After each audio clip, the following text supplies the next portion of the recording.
Hello दोस्तों, स्वागत है आप सभी का मेरे यूट्यूब चैनल पर। तो जैसा कि हम लोग देख रहे थे MCS 021 का दिसंबर 2023 का सॉल्यूशन। तो आज हम लोग देखने वाले हैं इसका क्वेश्चन नंबर 3। तो देखिए ये क्वेश्चन कह रहा है right N algorithm for adding 2 polynomials. ठीक है, 10 मार्क्स का क्वेश्चन है, काफ़ी अच्छा है। चलिए देखते हैं। देखिए पॉलिनोमियल्स आपको पता है ना, जो हम लोग को इक्वेशन के तौर पर दिया जाता है, जैसे कि 5x² + 4x + 3 + 3x² + 3x + 2। तो इस तरह से हम लोग जो ऐड करते हैं, तो ऐड कैसे करेंगे, तो ये वाला ऐड हो जाएगा, यानी कि 5 3 8 8 8x² + 4 3 7 7x, उस तरह से वो हुआ पॉलिनोमियल। तो इसको ऐड करने के लिए हम लोग कैसे करेंगे, एल्गोरिथम लिखना है सबसे पहले। तो चलो करते हैं इसको। ठीक है, तो पहला step, take 2 polynomials poly 1 and poly 2 represented as link list of node structure. ठीक है, तो देखिए पॉलिनोमियल को ऐड करने का ना सबसे बेस्ट तरीका होता है उसको लिंक लिस्ट के फॉर्म में देखो। ठीक है, तो यहाँ पे हम लोग 2 पॉलिनोमियल लेंगे, पहला है ये और दूसरा है ये। ठीक है, poly 1 जिसका नाम है और इसका नाम है poly 2। एग्जाम्पल के तौर पे बता रहा हूँ। तो मैंने 2 स्ट्रक्चर ले लिया है, अब ऐड करना है तो पहले लेना तो होगा ना कि किसको ऐड कर रहे हैं। तो ये हो गया हम लोग का 2, स्टेप 1। उसके बाद है step 2, set 2 pointers ptr1 and ptr2 to the heads of link list poly 1 और poly 2। यानी कि जो poly 1 है इसको पहला एक पॉइंटर बनाओ जिसको ptr1, जो पहले वाला पॉइंटर को मतलब पहले वाला पॉलिनोमियल को पॉइंट करे, और एक ptr2 बनाओ जो इसको करे। ठीक है, ये सिंपल सी बात है। ठीक है, आप देखिए स्टेप 3 क्या है, repeat the following until ptr1 and ptr2 become null. और इसके बाद ये जो स्टेप 3 है इसको हम लोग रिपीट करेंगे तब तक जब तक ये पॉइंटर 1 और पॉइंटर 2 नल ना हो जाए। पॉइंटर 1 मतलब पॉइंटर, देखिए ये सब एक क्या बोलते हैं लिंक लिस्ट के फॉर्म में। अभी हम लोग क्वेश्चन देखे थे लिंक लिस्ट का, तो इस तरह से होगा ये 5 4 3 है ना। तो जब तक हम लोग का पॉइंटर 1 आगे बढ़ते बढ़ते नल तक ना पहुंच जाए तब तक हम लोग का ये स्टेप चलेगा। ठीक है, तो यहाँ पे क्या करेंगे, चेक इफ़। यहाँ पे देखिए पॉइंटर के फॉर्म में इसको कैसे लिखेंगे, ये देखिए एग्जांपल। यहाँ पे मैं एक एग्जांपल पहले बता देता हूँ। तो ये poly 1 है मिलेगा 5x³ + 3x² + 2, और एक poly 2 है 6x4 + 3x³ + x² + 1। ठीक है, तो ये poly 1 है, poly 2 है, इसका पॉइंटर 1 होगा। तो देखिए इसको LL फॉर्म में कैसे लिखाएगा, तो यहाँ पे देखिए 3 वैल्यू आएगा। ठीक है, 3 चीज़ 5। ठीक है, और उसके पावर में जो है, ठीक है, वो यहाँ पे लिखाएगा 5 3 का मतलब है 5 टू द पावर 3। इसी तरह से यहाँ पे, और ये नेक्स्ट को नोट करेगा, वो क्या है 3 का पावर 3x² है ना, तो 3 का पावर 2 यानी कि 3 2। इस तरह से 2 का पावर यहाँ पे कुछ नहीं है, 0 है, तो 2 का पावर 0, और ये लास्ट में नल को दिखाएगा। तो इस तरह से हम लोग का poly 1 और poly 2 LL फॉर्म में दिखेगा, समझे। तो हम यहाँ पे चेक करेंगे, देखिए कंडीशन, इफ़ पॉइंटर 1 एक्सपो, ठीक है, एक्सपोनेंट मतलब is equal to pointer 2 exponent. ठीक है, यानी कि पॉइंटर 1 का जो एक्सपोनेंट है और पॉइंटर 2 का एक्सपोनेंट अगर वो दोनों सेम है तो क्या करेंगे, add the coefficient and insert the newly created node in the resultant link list and make pointer 1 pointer 2 point the next node. ठीक है, यानी कि एक्सपोनेंट यानी कि ये ऊपर वाला पार्ट अगर पॉइंटर 1 का पॉइंटर 2 का सेम है, यानी कि यहाँ पे हम लोग का, चलिए इसमें हम लोग एग्जांपल के साथ भी देखते हैं। तो ये पॉइंटर 1 पे ये कर रहा है ना, P1 है और ये P2 है। ठीक है, पॉइंटर 1 पॉइंटर 2 मैंने इसको शॉर्टकट में लिखा है। तो हम लोग चेक करेंगे कि पॉइंटर 1 का एक्सपो और पॉइंटर 2 का एक्सपो अगर सेम है तो हम लोग चेक करेंगे। ठीक है, तो यहाँ पे हम लोग चेक किए तो एक्सपोनेंट यानी कि 3 और 4 ये तो सेम नहीं है, तो यहाँ पे हम लोग नहीं कर पाएंगे ऐड। आप लोगों को भी पता है जैसे हम लोग यहाँ पे ऐड करते थे तो 5x² + 3x² है ना, ये तो नहीं कर सकते ना 5x² + 3x, ये नहीं करेंगे। क्यों, क्योंकि इसका एक्सपोनेंट x² है, तो यहाँ पे भी x² के साथ ही ऐड होगा। ये बेसिक मैथ है, ये तो आपको पता ही होगा। इसलिए हम लोग को एक्सपोनेंट चेक करना होगा। अगर दोनों एक्सपोनेंट सेम है 5x² 3x² है तब हम लोग ऐड कर सकते हैं, ऐसे ऐड नहीं कर सकते 5x² + 3x, इसको ऐड नहीं कर सकते। ठीक है, तो ये हो गया पहला। अभी हम लोग का इसमें भाई सेम नहीं था, तो ठीक है चलो आगे बढ़ो। क्या करेंगे, देखिए resultant and make the pointer 1 pointer 2 next node. ठीक है, अब दूसरा है कंडीशन, इफ़ पॉइंटर 1 का एक्सपोनेंट जो है वो ग्रेटर देन है पॉइंटर 2 का एक्सपोनेंट, तो क्या करो, insert the node pointed bye ptr1 in resultant link list and make pointer 1 point two the next node. ठीक है, यहाँ पे हम लोग को एक रिजल्टेंट, ये रिजल्ट नाम का भी लिंक लिस्ट बनाना होगा।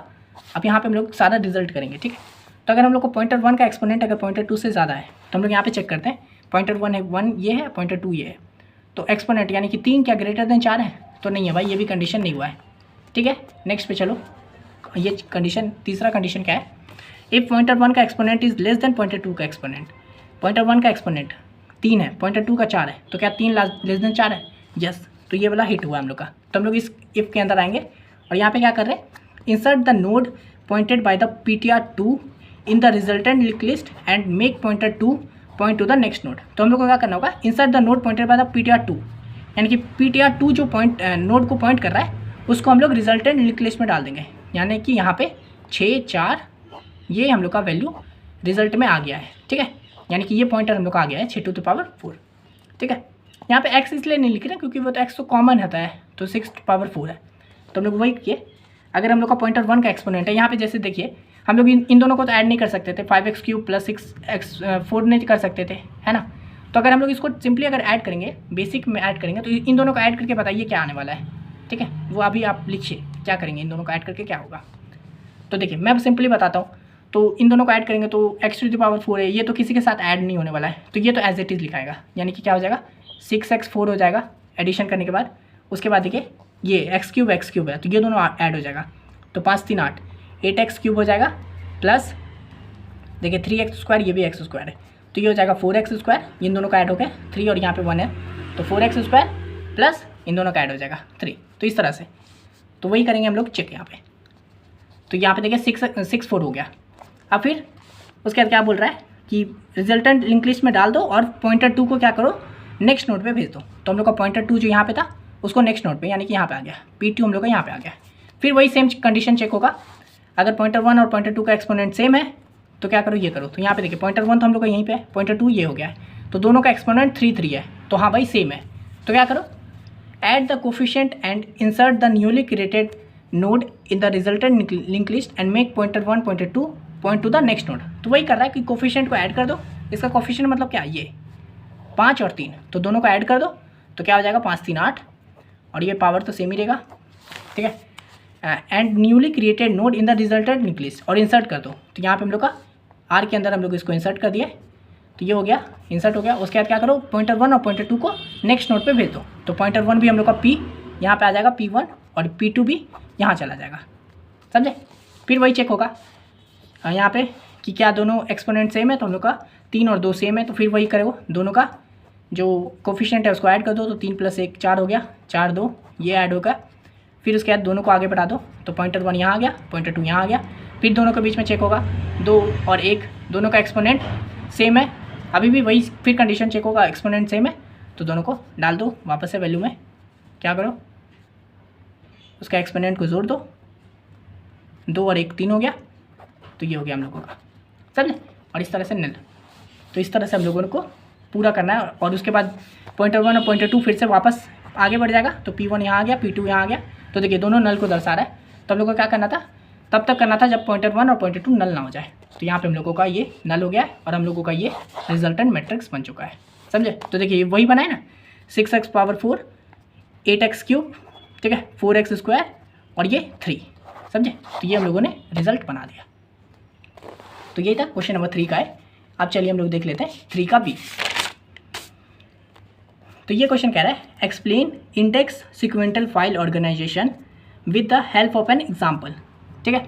तो यहाँ पे देखिए ये जो क्वेश्चन है इंडेक्स सिक्वेंटल फाइल, ये हम लोग का पहले भी आ चुका था, सेम 10 मार्क्स का क्वेश्चन है, देखते हैं इसको, ठीक है। तो इंडेक्स सिक्वेंटल फाइल ऑर्गेनाइजेशन, जिसको बोलते हैं ISAM भी बोलते हैं, ठीक है।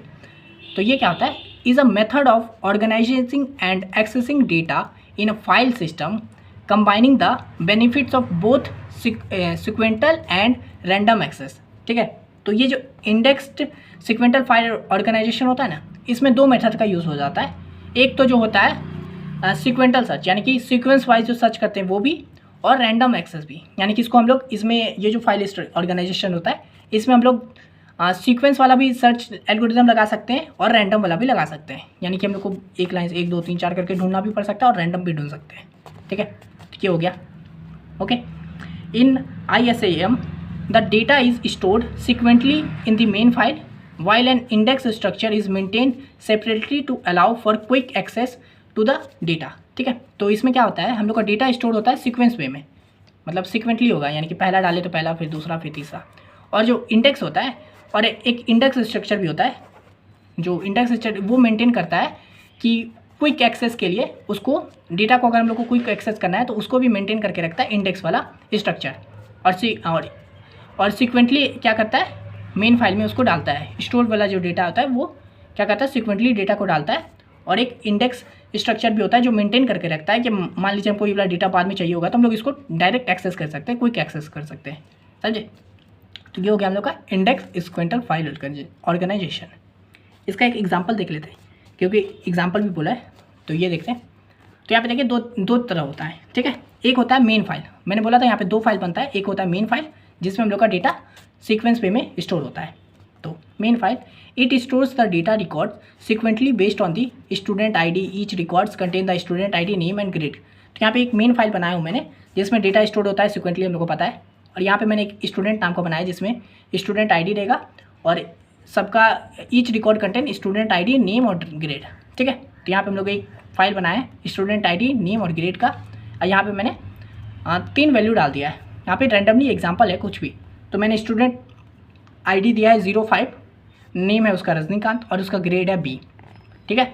उसके बाद है स्टूडेंट ID 2, ठीक है, और ये है नेम इसका टिकटॉक इंडिया, कुछ भी रैंडम दिया हूँ मैं, और इसका ग्रेड है C।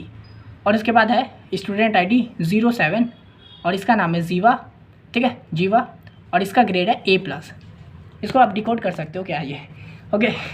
तो ये हो गया मेन फाइल जिसमें हम लोगों ने सीक्वेंस डाला है। पहले मैंने स्टूडेंट ID रजनीकांत को डाला था, फिर टिकटॉक को डाला, फिर जीवा को डाला, ओके। तो ये हो गया हम लोगों का मेन फाइल।